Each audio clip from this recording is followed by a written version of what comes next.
देवताओं की आयु का रहस्य। एक महाकाव्य यात्रा। क्या आपने कभी सोचा है कि हमारे देवताओं की आयु कितनी होती है, या फिर कैसे 4 युगों में समय को मापा जाता है? यही नहीं, हमारे ब्रह्मा, विष्णु और शिव की आयु का क्या है रहस्य।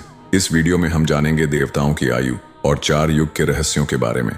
समय अनंत है, परंतु इसकी गणना मानव बुद्धि के लिए सीमित है। जो समय हमें कुछ घंटों या वर्षों में अनुभव होता है, वही देवताओं के लिए सहस्त्रों चतुर्युगों में विभाजित होता है। ब्रह्मा, विष्णु और शिव त्रिदेव समय के प्रवाह के साक्षी हैं और इनकी आयु की गणना मनुष्य की कल्पना से परे है।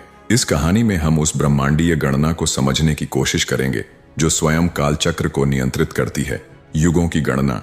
सृष्टि का प्रारंभ सतयुग से होता है, जहां धर्म अपने चारों पायों पर खड़ा रहता है। यह युग 17,28,000 वर्षों तक चलता है। इसके बाद त्रेता युग आता है, जहां धर्म के 3 पाए शेष रहते हैं और यह 12,96,000 वर्षों तक चलता है। द्वापर युग में धर्म 2 पायों पर टिका रहता है और इसकी अवधि 8,64,000 वर्ष होती है। अंत में आता है कलयुग, जहां धर्म अपने 1 पाय पर खड़ा होता है और इसकी अवधि 4,32,000 वर्ष होती है। जब ये चारों युग मिलते हैं तो एक चतुर्युग बनता है, जिसकी अवधि 43,20,000 वर्ष होती है। ऐसा 72 बार होने पर एक मनवंतर पूर्ण होता है और यह 14 बार घटित होता है, तब एक इंद्र का काल पूरा होता है। परंतु यह केवल प्रारंभ है। इंद्र की आयु और ब्रह्मा जी का दिन। इंद्र, जो देवताओं के राजा हैं, उनकी आयु 14 मनवंतर के बराबर होती है। 14 इंद्रों की मृत्यु होने पर इंद्र की पत्नी शची की आयु पूर्ण होती है। इसके आगे ब्रह्मा जी का समय प्रारंभ होता है। ब्रह्मा जी का एक दिन 1000 चतुर्युगों के बराबर होता है और उनकी रात भी 1000 चतुर्युगों के बराबर होती है।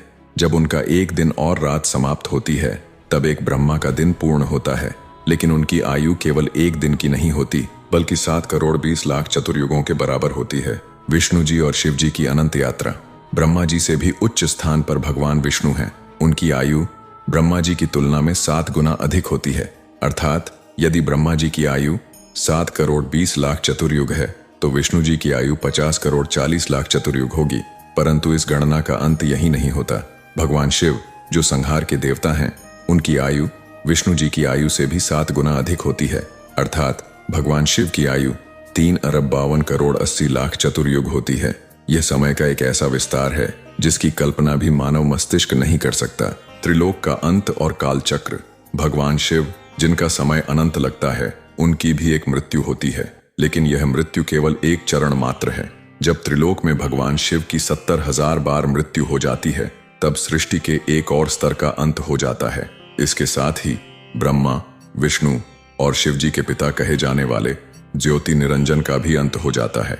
यह ज्योति निरंजन, जिन्हें क्षर पुरुष या काल भी कहा जाता है, उनकी मृत्यु तब होती है जब त्रिलोक में शिव जी 70,000 बार जन्म और मृत्यु को प्राप्त कर चुके होते हैं।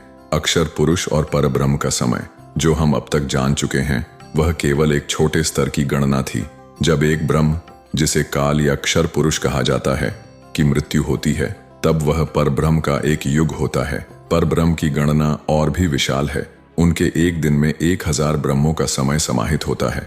अर्थात अगर एक ब्रह्म के जीवन काल की गणना 50,40,00,000 चतुर्युग से की जाए, तो परब्रह्म का एक दिन 50,40,00,000 चतुर्युग के बराबर होता है। और यह केवल उनका एक दिन होता है। उनकी रात भी उतनी ही लंबी होती है। सृष्टि की पुनरावृत्ति। संपूर्ण ब्रह्मांड एक चक्र में घूमता रहता है। जब ब्रह्मा, विष्णु और शिव का अस्तित्व समाप्त हो जाता है, तब एक नए चक्र की शुरुआत होती है। परब्रह्म, जिनकी गणना अनंत काल तक चलती रहती है, उनके लिए यह एक दिन और रात के समान होता है। जब उनकी रात समाप्त होती है, तब पुनः सृष्टि का निर्माण होता है और नए ब्रह्म, विष्णु और शिव उत्पन्न होते हैं। यह चक्र अनवरत चलता रहता है। यह न तो पूरी तरह से समाप्त होता है, न ही स्थायी रूप से स्थिर रहता है। यह समय की एक अनंत यात्रा है, जो देवताओं, ऋषियों और सृष्टि के प्रत्येक तत्व को प्रभावित करती है। उपसंहार।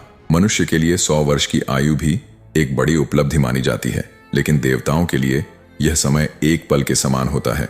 सृष्टि की गणना न केवल युगों में होती है, बल्कि मनवंतरों, इंद्रों, ब्रह्माओं और परब्रह्म के समय तक विस्तारित होती है।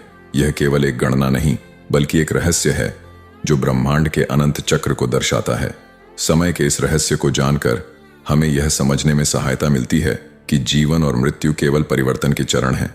देवताओं का भी अंत होता है, परंतु यह अंत केवल एक नए आरंभ की नींव होता है। सृष्टि की यह अनंत यात्रा आगे भी चलती रहेगी, जब तक स्वयं परब्रह्म भी एक और चरण में प्रवेश नहीं कर जाते।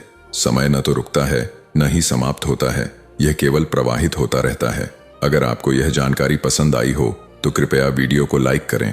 आपके विचार हमें बहुत महत्वपूर्ण हैं, तो कमेंट सेक्शन में अपने विचार जरूर साझा करें। इस विषय में और गहराई से जानने के लिए चैनल को सब्सक्राइब करना न भूलें। धन्यवाद।